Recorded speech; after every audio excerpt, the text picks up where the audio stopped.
స్మృతి అనే మాటకు అర్థం ఏంటంటే తానేమిటో మర్చిపోకుండా ఉండడం.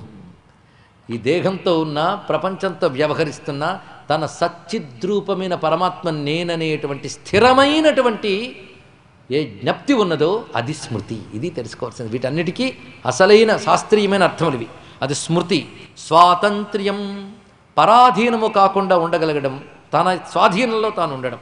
కౌశలం అంటే నైపుణ్యము అని అర్థం. కాంతి, ధైర్యం, మార్దవం మృదుస్వభావం కలిగి ఉండుట. ప్రాగల్భ్యం, ప్రాగల్భ్యము అంటే మిక్కిలి ప్రతిభ, ఇది అర్థం. అతిశయించిన ప్రతిభ అని అర్థం. ఇక్కడ గొప్ప ప్రతిభ కలిగి ఉండడాన్ని ప్రాగల్భ్యం అంటారు. ప్రశ్రయ, వినయస్వభావం కలిగి ఉండడం.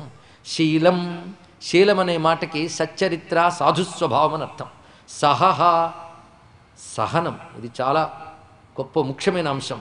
అదేవిధంగా ఓజహ, సహహ శబ్దానికి సాహసము అని కూడా అర్థాన్ని చెప్పారు. దేన్నైనా తట్టుకుని వెళ్ళగలగడమే సాహసం. ఇక ఓజహ, ఓజహ అనే మాటకి ఉత్సాహం అని అర్థం రచించినప్పటికీ ఓజహ అనేది చాలా గట్టి శబ్దం. సమస్త భువనాల్ని భరించగలిగే బలం పేరు ఓజస్సు. ధారయామ్యహం ఓజస యద్బలం కామరాగ వివర్జితం జగద్విధారణ సామర్థ్యం తద్బలం ఓజహ అని అర్థాన్ని రచించారు శంకర భగవత్పాల్ వారు గీతాభాష్యంలో. కామరాగ దోషములు లేనిది సమస్త జగత్తుని భరించగలిగే బలం పేరు ఓజస్సు. ఆ ఓజస్సు ప్రపంచాన్ని భరిస్తున్న శక్తి. అదే ఓజోసి సహోసి బలమసి భ్రాజోసి. ఇవన్నీ భగవానుడైన నారాయణ యొక్క అనంత కళ్యాణ గుణములు. ఆ ఏ కళ్యాణ గుణాన్ని కూడా తగ్గించకుండా, దాచకుండా వాటన్నిటితో పరిపూర్ణంగా దిగి వచ్చిన స్వరూపమే కృష్ణుడు. అందుకు చూపిస్తున్నారు ఇన్ని దివ్యగుణములండి స్వామి వద్ద ఉన్నాయి. అందుకు ఓజస్సు, బలం, భగః, భగః అంటే సౌభాగ్యం అని అర్థం. గాంభీర్యం, స్థిరత్వము, ఆస్తిక్యం. ఆస్తిక్యం అంటే శాస్త్రవాక్యముల యందు అచంచలమైనటువంటి శ్రద్ధ. ఈ శ్రద్ధకే ఆస్తిక్యం అని పేరు. కీర్తి, మానము అంటే గౌరవం. అనహంకృతి, అవన్నీ కీర్తి అన్నీ ఉన్నా అహంకారం లేకుండా ఉండడం. ఏతేచ అన్యే, ఇవే కాయక ఇంకా చాలా గుణములు ఉన్నాయి. అంటే కొన్ని ఇక్కడ చెప్పారు కానీ ఇంకా చాలా చాలా గొప్ప గుణములు ఎవరి యందు నిత్యాహ, సహజంగా ఉండడమే కాదు, కర్హిచిత్ నవియంతి, క్షణం కూడా అవి తొలగవు. ఒక సద్గుణం ఉండడం ఒకటి, ఎప్పుడు ఉండడం ఒకటి, కాసింత కూడా తగ్గకుండా ఉండడం ఒకటి. ఇది ఎలాంటిదంటే ఒక దీపం వెలిగిస్తాం, కొంతసేపు ప్రకాశిస్తుంది, కొంతసేపు ఎక్కువ, కొంతసేపు తక్కువ, కొంతసేపు అసలు ఉండదు. దేనికి? దీపానికి. కానీ సూర్యభగవానుడి కాంతికో అది ఎప్పుడూ ఒకేలా ఉంటుంది. అది తెలుసుకోండి. ఎందుకు? కాంతానికి సహజం గనక. కనుక భగవంతుడికి దివ్య గుణములు సహజములు గనక అవి పరిపూర్ణములు ఉంటాయి. అందుకే అనంత కళ్యాణ గుణాభిరామ అంటే ఇది అద్భుతమైన అంశం.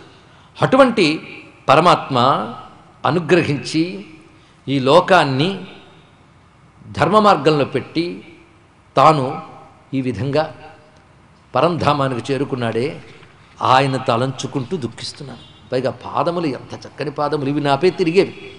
తస్యాహమబ్జకులిశాంకుశకేతుకేతై శ్రీమత్పదైర్భగవతః సమలంకృతాంగి త్రీణత్యరోచ ఉపలభ్యతతో విభూతిం లోకాన్ సమావ్యసృజత్ ఉత్స్మయతీం తదంతే.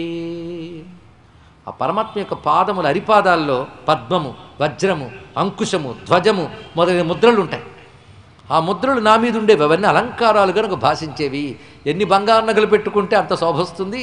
స్వామి యొక్క పాదముద్రలు శోభిల్లుతూ ఉంటే నా సౌందర్యం ఎలా ఉండేదో తెలుసా? చతుర్దశ భువనాల్లో నాకంటే గొప్పది మరొకటి లేదు అన్నంత శోభగా ప్రకాశించాను. ఇప్పుడు ఆ భాగ్యమంతా నాకు కరువైంది అని దుఃఖిస్తూ నన్ను అంటున్నావు, కానీ తమరి స్థితి మాత్రం ఎలా ఉందండి? మీరు కూడా దుఃఖితులై ఉన్నారు కదా. కుంటి నడక నడుచుకుంటూ వచ్చారు ఇక్కడికి. మీకేమైంది? మీరెందుకు బాధపడుతున్నారంటే నాది అదే బాధ. ఆయన ఉన్నప్పుడు నేను 4 పాదాలతో ఉండేవాడిని. ఇప్పుడు ఉన్నది ఒకటే పాదాలు కుంటుకుంటూ నడుస్తున్నాను. ఎందుకంటే తపస్సు ఒకటి, శౌచం ఒకటి, దయ ఒకటి, సత్యం ఒకటి. తపస్సు, శౌచము, దయా, సత్యం, ఈ 4 పాదాలు ధర్మానికి. ఈ 4 ఉంటే ధర్మం ఉంటుంది. కానీ కలి ప్రవేశించాక మోహం వల్ల తపస్సు పోతుంది. ఎంత గొప్పగా చెప్తున్నదో చూడండి. ఇవి ఆలోచించాలి. ఎందుకంటే జపం చేయరా, తపం చేయరా అనగానే దీనివల్ల ఫలితం వచ్చేస్తుందా? నిజంగా దీనికంటే అహం బ్రహ్మాస్మి అనుకుంటే సరిపోతుందేమో, ఇలాంటి మోహాలు ఏర్పడతాయి. మన చేత తపస్సు చెయ్యని బాబు. మోహం వల్ల తపస్సు పోతుంది. అంతేకాదు లోకమోహం వల్ల కూడా తపస్సు పోగొడతాం. అంటే తపస్సు అంటే మళ్ళీ తెలుసుకోవాల్సింది ధర్మపాలన. ధర్మపాలన తపస్సు. తపస్వధర్మవర్తిత్వం అని భారతం ఇచ్చిన నిర్వచనం. మన ధర్మం మనం పాటించడం, కానీ తపస్సు అంటే ఎప్పుడు జపాలు చేసుకోవడమే కాదు, అదొక భాగం మాత్రమే. స్వధర్మపాలన.